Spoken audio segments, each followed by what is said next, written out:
Hello and welcome to Member Musing, a video podcast series that will bring audiences closer to the state of the MENA leisure and entertainment industry, as well as throwing light on innovative services, products and achievements of Menalac members. Now, I have two guests with me on today's episode of Member Musing. Let's say hello to Jim Mayfield, President and Chief Executive Officer of Subsea Systems, and Hannah de Bie, Vice President, Marketing and Communications for Subsea Systems. A very warm welcome to you both. Thank you.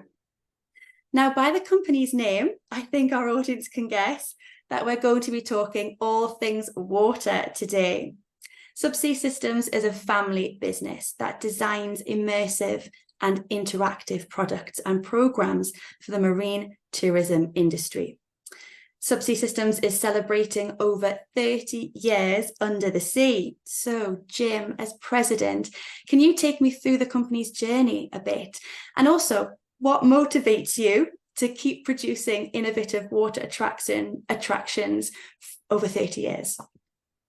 Well, thank you for inviting us. You know, as our name implies, we always joke, we say we go under every day, and that's not in a bankruptcy way.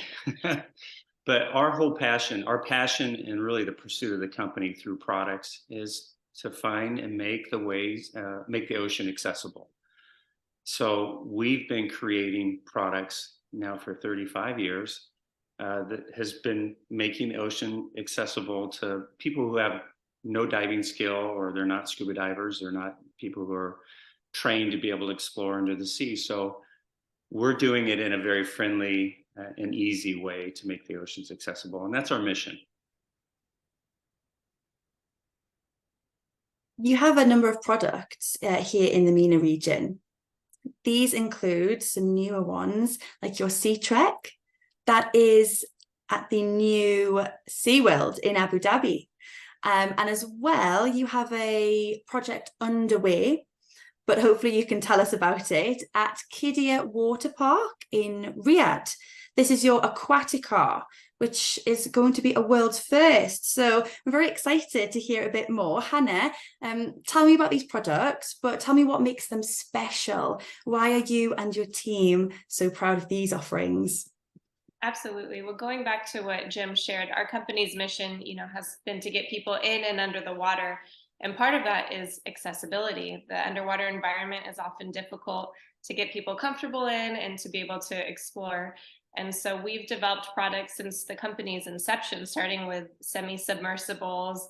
We were involved with the development of the SNUBA shallow water diving system, which evolved eventually into other products like Sea Trek that you mentioned, our helmet diving system, and now we have some new developments in the works. So Sea Trek is incredibly accessible. Guests only need to know how to walk and breathe to be underwater doing this guided underwater tour.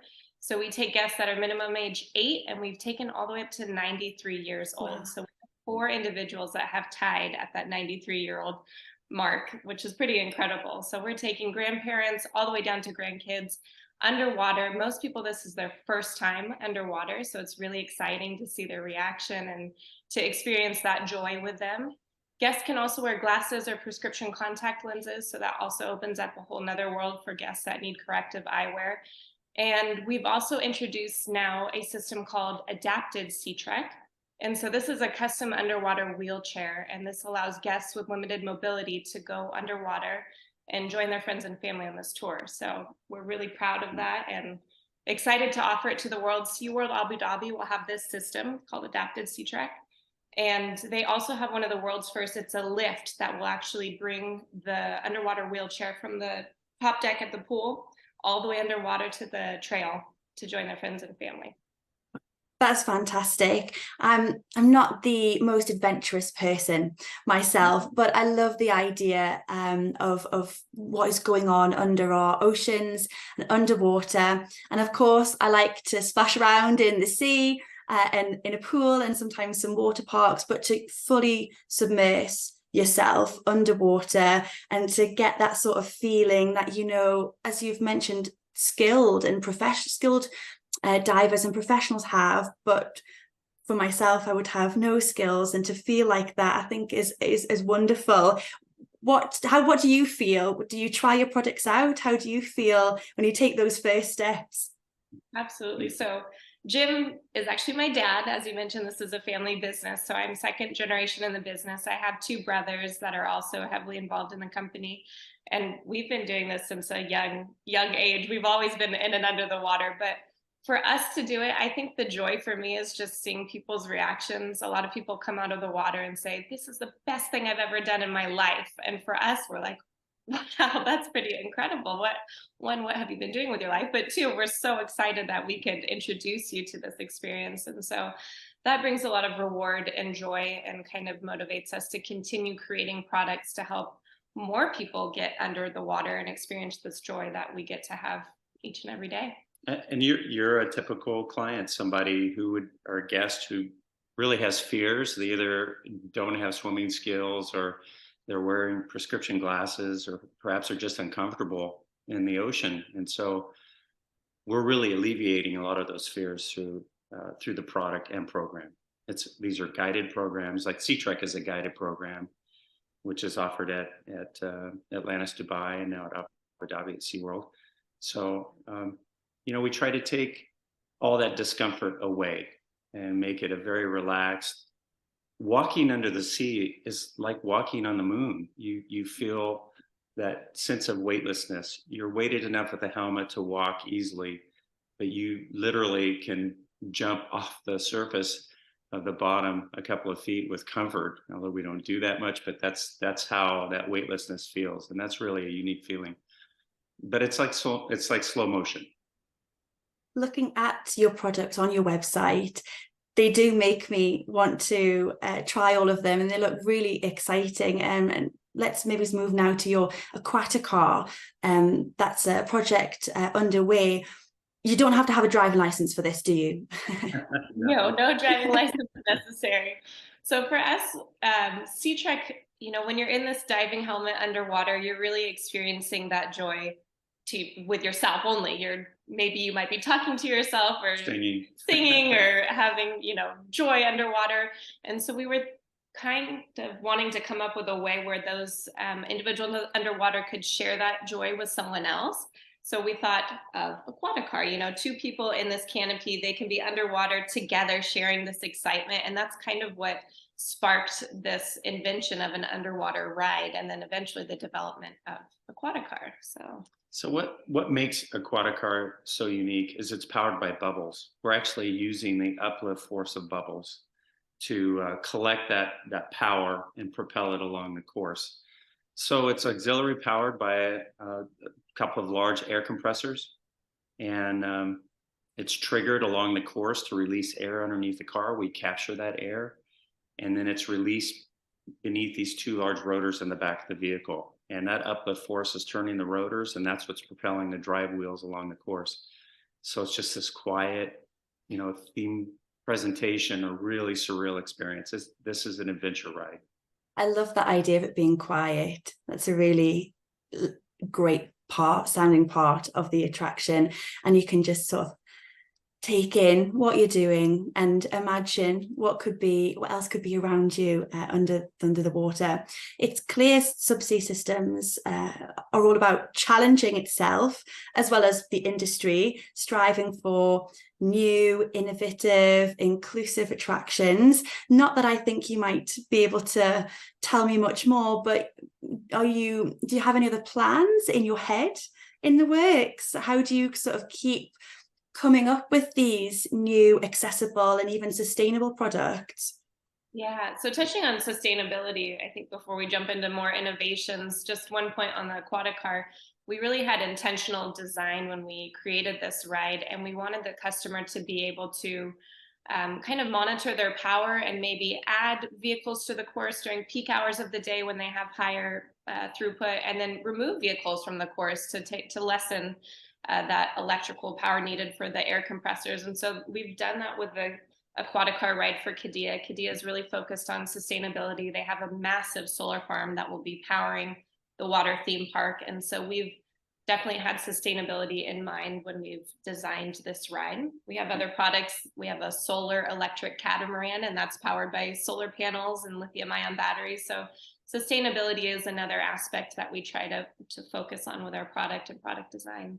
But as far as the innovation, Qiddiya is going to be exciting because this is a narrated journey. Inside the canopy, you do have music and you do have tracks, and it's all being triggered by sensors along the course that's combining with these special effects. So there's always that element of excitement. We use bubble curtains to transition from theme zones from one to another. And so it will be exciting. It's not, just completely surreal. Of course, you have some music and you'll have those moments, but there is an actual storyline with this.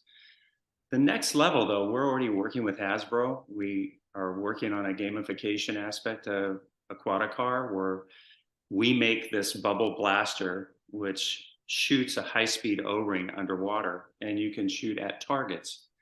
So to be able to have a challenge course that's themed, you're underwater, you're holding this blaster device, and you're able to shoot these high-speed O-rings that are traveling at 20 feet per second at targets, and it's measuring your performance so that it's a challenge.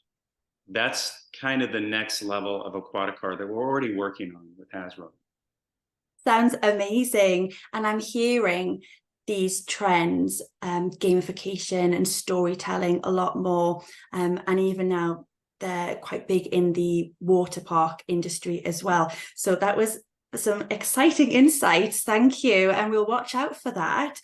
Now, VR, which stands for virtual reality, that is also a big trend. It's very popular, immersive element within the whole of the leisure, entertainment and amusement sector, as it provides consumers with a greater experience, allowing them to interact with a 3D environment.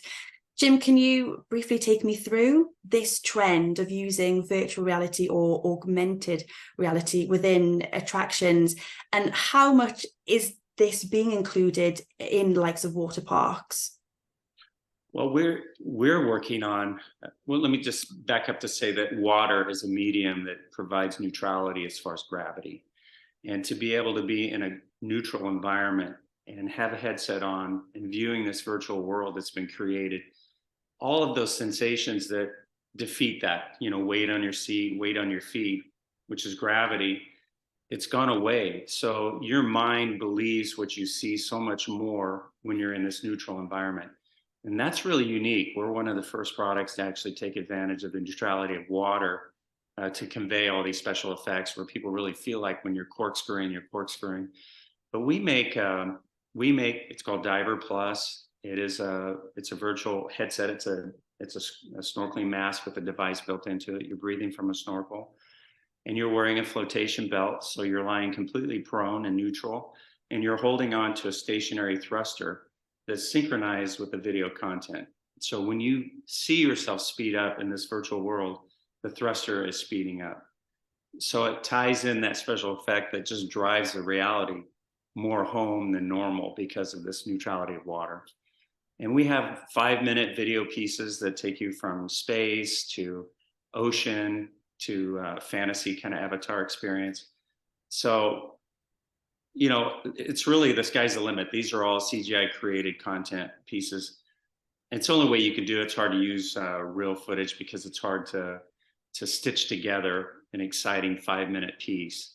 And we're really pursuing for that. Our market is more of these elaborate swimming pools at luxury resorts that we're monetizing these pools, which generally do not generate revenue. And so all of these products sound amazing, Jim, and you're right about the feeling of being in water and how it affects the body. And I've seen an image of your VR snorkeling, and I can just imagine sort of gently coasting along in the water but seeing some amazing things, and I really think your company sort of stands out and pushing these new innovative concepts. But what about the next few years in terms of VR? Do you think we're going to see a lot more, or are we going to maybe move on to something different? Well, from our perspective, we're already working on a new product. It's called Dive Bell, which it looks like a dive bell that's ready to descend into the sea. It's positioned over water. It looks like a real pool of water. Guests enter, they're seated. This is a 12, 16 and passenger version. They're seated on kicker seats, so you have special effect motion control on the seating. You're facing outward at these windows, which are high definition LED screens.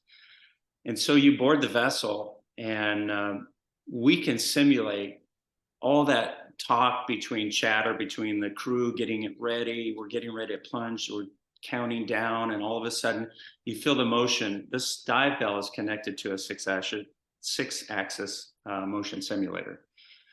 So we have the combination of motion, the individual seating. We have a large subwoofer built into it, so we have that sound effect with rumbling. We have narration, lighting, and then we have these large LED high definition screens that all of a sudden you feel yourself go down. You see the water, you plunge into it, it's rumbling, and you're descending down through the water. So we're able to create these journeys into worlds that have not been viewed, whether it's going back to the Megalodon, or if it's something like modern day Marianas Trench, whatever the exploration experience might be. This is an ideal product that we're working on for aquariums to bring more theme park type ride entertainment that's still educational in pursuit, but it's kind of breaking that mold of the typical, everybody kind of knows what to expect when they go to an aquarium. So we need to bring more entertainment to drive education in aquariums.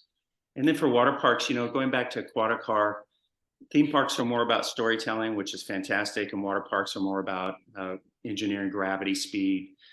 And so we wanted to try to develop a product that would bring storytelling to a water park environment. And that's what Aquatica is all about. And that's really a unique, kind of a breakthrough ride system for water parks. And Dive Bell it's focused on our company mission still, which is getting people in and under the water. So the storylines and what we're envisioning is all about, even though it's a dry ride experience, they're still having that VR virtual sensation of going underwater and exploring somewhere, as Jim mentioned, in the deep water or wherever the story may be. So it really still is in line with our company mission. I think VR, though, I'm sorry, I was just going to say VR, you got to kind of be a bit careful at where and how you apply it, because I think years ago VR kind of went a little bit to the extreme, and then it retracted because of lack of popularity, perhaps, or maybe the content wasn't as believable.